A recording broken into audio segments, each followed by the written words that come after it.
ಪ್ರಜ್ವಲವಾಗ್ತಿದೆ. ಅಲ್ಲಿ ಎದುರುಗಡೆನೇ ಇದೆ. ನಿನ್ನ ಹೆಸರು ಏನು ಪುಟ್ಟ? ನಂದಿ. ಜೋರಗಳ ವಾಯ್ಸ್ ಜೋರ ಕೊಡು. ಚಾರಿತ್ರ್ಯ, ವೆರಿ ಗುಡ್. ಯಾರಿಲ್ವಾ ಮಕ್ಕಳು? ಏನೋ ಪ್ರಯತ್ನ ಪಟ್ಟು ಸೇರಿಸಿದ್ದಾರೆ. ನಿನ್ನ ಹೆಸರು?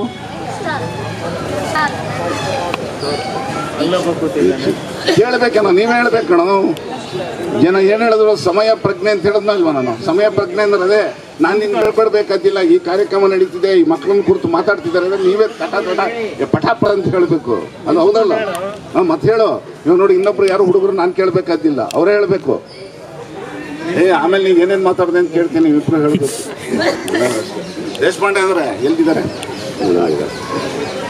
ಹೀಗೆ ಈ ಸಮಯ ಸ್ಫೂರ್ತಿ, ಸಮಯ ಪ್ರಜ್ಞೆ, ಸಮಯಕ್ಕೆ ಸಂಬಂಧಪಟ್ಟ ಹಾಗೆ ನಾವು ಈಗಲಿಂದನೂ ನಾವು ಬದಲಾವಣೆ ಮಾಡ್ಕೊಳ್ಬೇಕು. ಇನ್ ಟೈಮ್ನಲ್ಲಿ ಯಾರಿಗಾರು ಮಾತು ಕೊಟ್ಟರೆ ಅದರಂತೆ ಆ ಸಮಯದಲ್ಲಿ ಹೋಗೋದು. ನಾವು ಯಾವ್ದಾದ್ರು ಹೋಮ್ವರ್ಕ್ ಬರೀ ಸ್ಕೂಲಲ್ಲಿ ಹೋಮ್ವರ್ಕ್ ಕೊಟ್ಟಿದ್ದೀನಿ ಇನ್ ಟೈಮಲ್ಲಿ ಮಾಡೋದಲ್ಲ, ಅದನ್ನು ಮಾಡಬೇಕು. ಅದನ್ನು ಪ್ರಮುಖವಾದ್ದು. ಹಾಗೆ ಬೇರೆಯವ್ರಿಗೆ ಮಾತು ಕೊಡ್ತೀವಿ, ಗೊತ್ತಾಯ್ತಾ? ಅದನ್ನು ಕೂಡ ನಾವು ಸಮಯವನ್ನು ಕಾಪಾಡಿಕೊಳ್ಳೋದು, ಸಮಯನ ಉಳಿಸೋದು, ಅದನ್ನು ಇದು ಮಾಡೋದು. ನನ್ನ ಯಾವುದೋ ಒಂದು ಹಾಡಲ್ಲಿ ಒಂದು ಕಡೆ ಬರೀತೀನಿ, ಉತ್ತರ ಕರ್ನಾಟಕ ಶೈಲಿಯಲ್ಲಿದೆ. ಗ್ರಾಮ್ಯ ಸೊಗಡಲ್ಲಿ ಹೊಸ ವರ್ಷ ಬರುತ್ತೈತಿ ಕೇಳೋ ಸಂಗಣ್ಣ, ಹೊಸ ಹರುಷ ನಮಗ ನೀಡುತ್ತೈತಿ ಕೆಳೆಯೋ ನೀನು, ಮುಗಿಲ ಮ್ಯಾಲ ಮಾಡ ಸರಿದು ಹೋಗು ಹಂಗ, ಚಿಂತಿ ಹೋಗಿ ಮನಕ ಬೆಳಕ ಬೀರು ಹಂಗ ಅನ್ನೋದು. ಕಾಲ ಕಳಿತಿ ಚೈನಿ ಮಾಡ್ತಿ. ಚೈನಿ ಅಂದರೆ ಮಜಾ ಮಾಡೋದು ಅಂತ, ಉಡಾಯಿಸೋದು, ಮಜಾ ಮಾಡೋದು ಅಂತ. ಕಾಲ ಕಳಿತಿ ಚೈನಿ ಮಾಡ್ತಿ ಎಲ್ಲಿಟ್ಟೋ ಚಿತ್ತ. ಚಿತ್ತ ಅಂದ್ರೆ ಏನಪ್ಪ? ಗಮನ, ಮನಸ್ಸು. ಎಲ್ಲಿಟ್ಟು ಚಿತ್ತ ಅಂದ್ರೆ ಎಲ್ಲಿ ಗಮನ. ಇವಾಗ ಗಮನ ಈ ಕಡೆ ಬರ್ತಾ ಇಲ್ಲ ನಿಮ್ಮದು. ಅವಾಗಲಿಂದ ಸ್ವಲ್ಪ ಪ್ರಯತ್ನ ಮಾಡಿದ್ದಕ್ಕೆ 20% ನಾನು ನಿರೀಕ್ಷೆ ಮಾಡ್ತಾ ಇದ್ದೀನಿ. ಈಗ ಇನ್ನೂ ಬಂದಿಲ್ಲ. ಕಾಲ ಕಳಿತಿ ಚೈನಿ ಮಾಡ್ತಿ ಎಲ್ಲಿಟ್ಟೋ ಚಿತ್ತ. ಎಲ್ಲಿಟ್ಟಿದ್ದೆ ನಾನು ಚಿತ್ತ, ಎಲ್ಲಿಟ್ಬಿಟ್ಟಿದ್ದೆ? ಅರ್ಥ ಆಯ್ತಲ್ಲ ಅದು? ಕಾಲಕ್ಕೆ ಇದಕ್ಕೆಲ್ಲ ಅರ್ಥ ಕೇಳ್ತೀನಿ ಆಮೇಲೆ. ಕಾಲ ಕಳಿತಿ ಚೈನಿ ಮಾಡ್ತಿ ಎಲ್ಲಿಟ್ಟೋ ಚಿತ್ತ, ಹಿಂಗೆ ಮಾಡ್ತಾ ಕುಂತ್ರ ಅವ್ಯಾಳ ಬರ್ತದ ಮತ್ತ. ಈ ಹಾಡನ್ನು ನಮ್ಮ ಶಿವವ್ರ ಕೈಲಿ ಒಂದ್ಸರಿ ಹೇಳಿಸ್ಬೇಕು. ಒಳ್ಳೆ ಹಾಡುಗಾರರು ಶಿವಕುಮಾರ್. ಕಾಲ ಕಳಿತಿ ಚೈನಿ ಮಾಡ್ತಿ ಎಲ್ಲಿಟ್ಟೋ ಚಿತ್ತ, ಹಿಂಗ ಮಾಡ್ತಾ ಕುಂತ್ರ ಅವ್ಯಾಳ ಬರ್ತದ ಮತ್ತ. ಹೋಗಿದ ಸಮಯ ಮತ್ತೆ ಬರುತ್ತಾ? ಅದಕ್ಕೆ ಟೈಮ್ ಆ್ಯಂಡ್ ಟೈಮ್ ವೇಟ್ಸ್ ಮಾಡಿ ನಮ್ಗೆ ಯಾರಿಗೂ ಸಮಯ ಕಾಲ ಆಯಾ ಸಮಯದಲ್ಲಿ ಆಯಾ ಕೆಲಸವನ್ನು ಮಾಡಬೇಕು. ಸಮಯ ಸ್ಫೂರ್ತಿ ಅಂದ್ರೆ ಏನು ಹೇಳಿದೆ?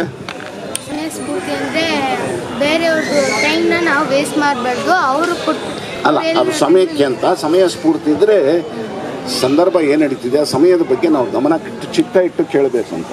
ಆ ಚಿತ್ತ ಇಟ್ಟ ಕೇಳ್ತಿದ್ದಾಗ ನಿನ್ಗೆ ಗೊತ್ತಿಲ್ಲದಕ್ಕೆ ಅದಕ್ಕೆ ಉತ್ತರ ನಿಲ್ಲೇ ಬಂದ್ಬಿಡುತ್ತೆ. ಅದಕ್ಕೆ ನೀವು ಪ್ರಿಪೇರ್ ಆಗೋದು ಬೇಕಾಗಿಲ್ಲ. ಕೆಲವುದಕ್ಕೆ ಆನ್ ದ ಸ್ಪಾಟ್ ಅಂತೀವಲ್ಲ, ಕ್ಷಣದಲ್ಲೇ ಅದು ಬಂದ್ಬಿಡುತ್ತೆ. ಅದು ಸಮಯ ಸ್ಫೂರ್ತಿ ಅಲ್ವಾ? ಸಮಯ ಪ್ರಜ್ಞೆ ಅಂದರೆ ಏನಂದರೆ? ಸಮಯ ಪ್ರಜ್ಞೆ ಅಂದರೆ ನಾವು ಟೈಮ್ ವೇಸ್ಟ್ ಮಾಡಿದ್ರೆ ಆ ಸಮಯದ ಬೆಲೆ ಗೊತ್ತಿರಬೇಕು. ಆ ಸಮಯದ ಬೆಲೆ ಏನು ಅಂತ ಗೊತ್ತಿರಬೇಕು, ಹೌದಲ್ಲ? ಆ ಸಮಯದ ಬೆಲೆ ನಮಗೆ ಗೊತ್ತಿರಬೇಕು. ಬೇರೆಯವ್ರ ಸಮಯನ ನಾವು ಹಾಳು ಮಾಡಬಾರ್ದು.